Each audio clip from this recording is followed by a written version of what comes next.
I have already introduced Mr. Snower, and then there is Sharon Thorne, Deloitte Global Board Chair, and Hulin Zhao, Secretary General for International Telecommunication Union. Let me start with you, Mr. Snower. Over the past few years, there have been several scandals, right? About the privacy, for example, the use of the personal data without the permissions of the users. How should state and companies deal with these kind of things, generating more disclosure, for example, online? I think we have to differentiate very clearly between the advantages of the internet that we've heard and the grave dangers from digital governance currently. In the offline world, if you share information, there are safeguards, there are contracts, there are non-disclosure agreements, there's regulation and so on. This largely does not exist in the online world. And manipulation exists because it's not disclosed. There are many actors involved in the manipulation, and there's very little recourse. In order to deal with it, we should proceed similarly to the offline world. There is private data that is generated by the individual. The individual should have complete rights over that data on how it's disposed of. It should not be the property of someone else. Exactly. If there is private data that is put together by other people, like a psychological profile constructed by Facebook, then it should be governed by relations just like between doctors and patients or lawyers and clients, that the interests of the user have to be paramount, and there should be safeguards to ensure that that's the case. With regard to official data, such as your name, your passport number, property, everything for which there are official records, that should be officially authenticated, and that should be the only legal source of that data. And finally, with data that is shared, there should be a data commons that is well defined, and those who organize the data commons should have a fiduciary duty to conduct that data commons in the interests of the users. And then we would be in a different world. It is quite simple. Simply follow the offline world where we've had 100 years to think about these problems and apply them to the online world. And it seems so simple, just listening to you, right? So simple to do, but in reality, it's not like that. Just they should follow, as you say, the offline rules. It should be great. Mrs. Thorne, how do we ensure digitalization doesn't exacerbate inequality, especially, for example, as far as SMEs are concerned? What do you think? Thank you. Delighted to be here and part of the discussion. Thanks. I believe digitization can exacerbate or alleviate inequality, depending on how it permeates an economy. On the one hand, in the absence of suitable regulation and policy, it's the wealthier households and larger businesses that can leverage digital technologies early on, reinforcing advantages they already have, and therefore further exacerbating that inequality. And this was all too evident during the COVID-19 lockdowns, when those who were able to transition to digital remote working, typically those in higher paid jobs, were able to carry on working from home and thus did not experience a disruption in income. And larger businesses were more readily able to take advantage of evolving consumer demands by pivoting to online sales and adapting their supply chains. One of the critical elements to this is resilience. We saw many small businesses demonstrate real resilience in how they adapted and responded to the changing conditions. For example, distilleries that shift from making gin to making hand sanitizer, protecting themselves and serving the public good at the same time. However, companies need a route to market if they are to continue expanding and reaching new customers, which is where we have seen technology, like social media, play a big role in dramatically accelerating and expanding the success of small businesses and sole traders. And there are many instances of new technologies making previously underserved markets more accessible and profitable. For example, by lowering the cost to serve, which improves accessibility for smaller businesses and rural communities, and the dramatic steps forward in fiscal inclusion for SMEs and households alike, enabled by fintech. And also, we've seen the ease with which smaller companies can manage their HR and legal matters through low-cost digital and on-demand solutions. Digital technologies, when implemented ethically and with social purpose in mind, have the power to reduce inequality by lowering barriers to access that have traditionally reinforced inequality. Just 50 years ago, the television and radio democratized access to entertainment and the news. And so now we have, the near ubiquitous access to smartphones, marking the advent of far more open access to opportunities such as education, healthcare, market information, and a myriad other opportunities. However, these technologies can also present a number of moral and ethical dilemmas including exacerbating inequalities if there's a gap in access. In this context, organizations today have a duty to ensure that companies have the right culture in place to leverage data and technology in responsible and ethical ways. This means ensuring they're bullish on transformation and new ideas, but also serving an expanded social purpose beyond making a profit. And I think government and the social sector can also play a big part in helping assure and accelerate these benefits. Firstly, by ensuring universal access to the necessary infrastructure. Secondly, incorporating digital skills into education. And finally, designing the rules of new markets in ways that reinforce the attractiveness of serving previously excluded populations. Thank you. Mr. Zhao, the demand for digital technologies and services has skyrocketed after the COVID pandemic, as you know very well, standing in sharp contrast to the slowing growth in internet users, for example, but also lack of sufficient investments in ICT.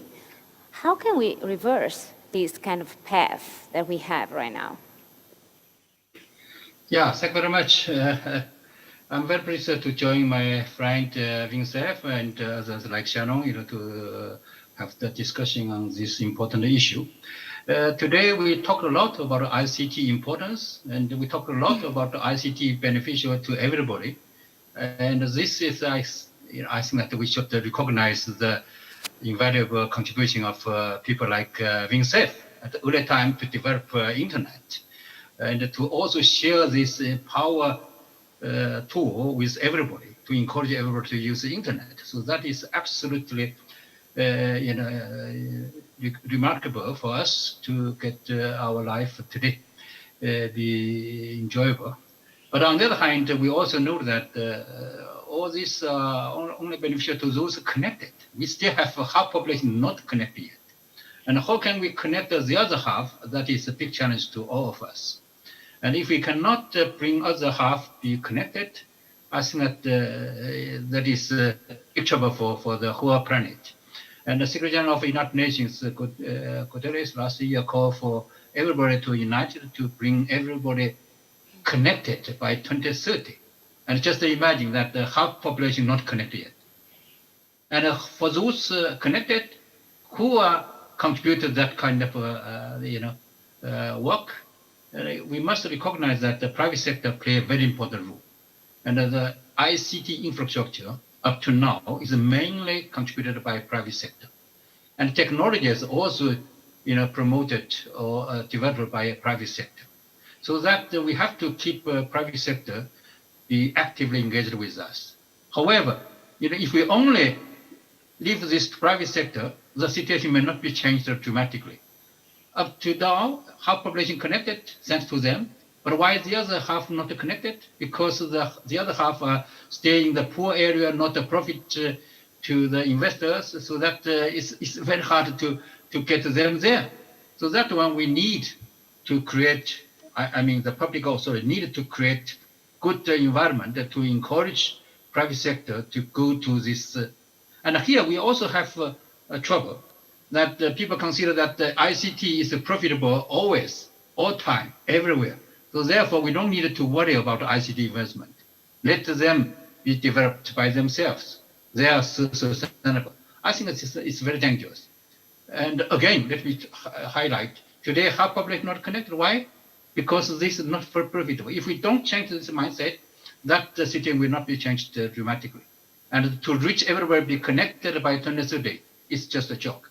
So that we have to change our mindset to encourage good investment in the ICT continuously. And today we also have another problem up to now, that the ICT invested by ICT workers, ICT investors.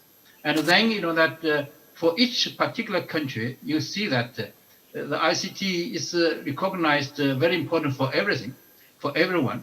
But then that infrastructure of ICT still remain mainly in the hand of ICT authority in the private sector, while many other ecosystems like education, like public health, they have their goals to improve their system with ICT. But each of them do their business by themselves. That is not the best way. And everybody try to get their share of the investment. That is a fight between different ministries of public government. So I think that we need to change our mindset to put this as a national strategy to get everybody united to really go together to develop a national strategy for ICT development and to encourage more investment in ICT. And otherwise, I think that, and then Shannon talked a lot about the SME. I totally agree with her. And in fact, it's also one of my points that SMEs not only create a job, not only push the development of social economic development, but the ICT SMEs are really main force of our investment, main force of our innovation. They know local challenges, they know local communities, they're eager to bring their new technology to their local community with their own application solutions that are suitable for their local community. So this are very important part of our business. We have to engage them entirely. And Vincent, again, he himself is international, globalization promoters. And otherwise, we will not give his investigation, innovation of internet to public. Now he still call for public, cooperation partnership. I totally agree with him, and he challenged me to talk more about this international cooperation. I totally agree with his proposal that we all have to work together, not only among different agencies, not only between different parts of the government, but also more importantly to work together to engage with the private sector to create a good environment to encourage more investment in ICT. Thank you so much. That is absolutely important. Thanks. Mr. Snower, data are considered the new oil. My question is, how can we reward the value of this sort of information, at the same time protect the users of that information and the owners of that information? For example, if I have something in Rome, I can go to the hospital and I can use my data that are here in Milan in my hospital, and these data can be shared. But now it's not possible to do that. But at the same time, I have to protect my privacy, of course. How can we do that? I think we can do it in the same way as we have done it in the offline world. I think it is very important for us to consider the situation that we had in the darkest days of the Industrial Revolution, where it is clear that the Industrial Revolution created a lot of wealth. It is also clear that we should invest more and help the private sector generate more of this wealth. But that does not justify the worst miscarriages of social justice that took place in the Industrial Revolution. Now, if we gave people rights to the data that they themselves generate and data about themselves, gave them control over this, then we could first of all grant rights of association to users, and this big asymmetry of power between the digital service providers and the users could start to be broken. Secondly, we could protect the rights of vulnerable users in ways that is actually meaningful because there is control over data that they themselves have. Thirdly, we could make competition law applicable to the big digital service providers. Currently, these digital services, natural monopolies, huge concentration of power. And finally, we could have data traffickers submit to GAAP type oversight, so supervision according to generally accepted accounting principles, to make sure that the data is secure and inclusive. And so I think the central aspect that we have to keep in mind is give users control over the data that they have, and then give them the rights that they already have in the offline world in the online world. Which is one of your mantra, and I really agree so much with you on this. Mrs. Thorne, with low-skilled workers, a risk of losing their jobs in this sort of environment where artificial intelligence or robots, of course, are so many present. How can the private sector contribute to the upskilling, to the education of these workers, and to the future of this digital area? So in January 2020, just before the COVID pandemic hit, the World Economic Forum announced that the world is facing a reskilling emergency, and we need to reskill more than 1 billion people by 2030, which is a shocking statistic. The subsequent disruption caused by the pandemic only served to accelerate the use of technology and digitization, transforming how we work and learn. And for some, it was very positive. However, there's no way around the fact that digitalization, robotics, and AI will reduce demand for lesser skilled workers whilst increasing demand for higher skilled workers. As new technologies are rolled out, businesses will have to change the mix of skills required of their workforce. That, of course, leads to a skills mismatch and boosts income inequality, at least in the short term. And very often we see minorities and already disadvantaged groups, such as women and racial minorities, suffer first and suffer most. And the big question is whether new technologies will augment existing workers or replace them. And my guess is that it will be a bit of both. Education will be a key enabler to building the workforce of the future, whether we're talking about upskilling, reskilling, or completely retraining. But worryingly, educational inequity is widening, and the difference between the privileged and those most left behind is increasing. But to meet the shifting dynamics head on, it's essential to equip today's students and workers with the ability to adapt and be resilient in the face of ongoing change, to embrace lifelong learning to prepare themselves for jobs that may not even exist yet, and to put inclusion at the heart of our thinking as we make decisions for the future. Businesses like Deloitte that have the talented professionals, resources, and reach to make an impact must do more to ensure that low-skilled workers do not get left behind. And through World Class, Deloitte is committed to expanding opportunities for 100 million people by 2030, helping them to fulfill their aspirations and to meet current and future job demands. And we're doing this by empowering people through education, skills development, and access to opportunity. For example, Deloitte people are empowering refugees in Switzerland to find jobs and stability. And we're working with world tech makers to address the digital skills gap in Colombia through coding and technology boot camps. So as you can see, the private sector can play a key role in providing access to education to create opportunity. And I think we have a moral obligation to do it.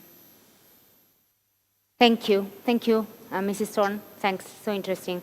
Mr. Zhao, as emerging technologies such as 5G, for example, AI, we've just heard, and the Internet of Things go mainstream, what can we do to ensure the benefits of these new technologies and make sure they are going to be distributed fairly and equal to everyone? You have 3 minutes reply. Yeah, thank you very much. These new technologies are really important for our future. And we are working with our partners to promote, implementing of these new technologies, 5G, AI, Internet of Things, cloud computing, blockchain, all these new technologies. And in my speech over the last 2.5 years, I firmly believe that the next decade is our 5G decade, because that if we don't have 5G, I think that we will very unfortunate to really go to 2030 to reach the goal that SDG will be achieved. So that is a challenge to us, and I'm very pleased to see that almost everywhere they promote these new technologies in the media, in the public. So that is very good. And of course, to have these technologies be really beneficial to people, we need infrastructure to introduce this one. And for this infrastructure, we need investment. And if we, really do our job correctly, I put the 4 I's: infrastructure, investment, innovation, and inclusiveness. That infrastructure means to bring new technologies to our stage. Infrastructure means we connect those not connected yet by extending infrastructure to reach them. So that is a huge challenge, and we need investment. We have to create a good environment to get the investment, and then innovation is absolutely important. Innovation not only in technologies, 5G, we have to. People already talked about 6G. That all this will be advanced. But anyhow, here is not only innovation of technology, but also innovation of our policy. That to have a good policy to create good environment, and innovation also not only from big guys, from SMEs. We have a lot of marvelous ideas, and then inclusiveness means we don't leave anybody behind. So that is my priority and my message, that I would encourage everybody to come together to work on the ICT development, so that ICT will be really beneficial to everybody. Thank you so much. And as far as I'm understanding, there is also still with us Mr. Surf, right? Mr. Surf, can you hear me? Yes, I can, and I appreciate an opportunity to make a comment based on the very good remarks coming from Hulan Zhao and Sharon Thorne. The first one is that at Google, we recognized very quickly that people needed to learn new things in order to have new jobs. And so we have a major program called Grow with Google. We make use of the internet in order to do training so people can be prepared for the new jobs that are coming. And as Ms. Thorne pointed out, some of them we don't even know what they're going to be yet. So people have to learn how to learn. They have to learn to want to learn in order to be prepared for the future. But the second thing I wanted to reinforce is what Hulan Zhao was saying about investment. I believe governments need to recognize that they have to invest government support and funding for infrastructure. They do this for roads, they do this for the power generation and distribution systems, for telecommunications. We need to see a combination of private sector and government investment in order to ensure that the infrastructure is in place so that people can in fact get access to affordable internet so they can use it in order to learn the new jobs or learn the new skills that they need for the jobs that are coming. And so I hope you can see from all of the remarks that there is a big opportunity here to create a better world for everyone if we just pay close attention to getting the infrastructure in place with the right policy rules to support it. Thank you, and thanks also for staying with us for a longer time that previously decided. Thank you so much, Mr. Surf. Thanks. It's a pleasure. And thanks also to my, thanks. And thanks also to my guests. Thank you so much. To Sharon Thorne and to Mr. Hulan Zhao. Thank you to both of you. And thanks, Mrs. Noer. Such an interesting comment from you. Thank you.